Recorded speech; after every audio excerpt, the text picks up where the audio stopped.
जो कहेगी वो बंदा उसे ठोक देगा। हम लोग तैयार है ठोकने के लिए। किसको? मरियम को कहती है मुझे कोई ठोको,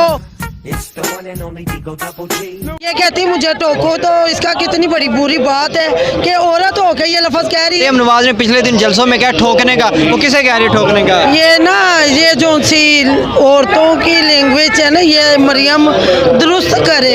ये तो पता कितनी बात फैली है, ये सब लोग तैयार है ठोकने के लिए। किसको? मरियम को कहती है मुझे कोई ठोको, तो अब उसका जवाब तो हमने देना है ना, जिससे कहती ठोक देता है वो। तो कहती है ये फैसला हम नहीं मानते। मरियम नवाज कहती है मैं फैसला नहीं मानती। वो ना माने। बंदयाल साहब का बहुत शुक्रिया, इलेक्शन कमिश्नर ने भी कह दिया कि इलेक्शन होंगे तो वो होंगे।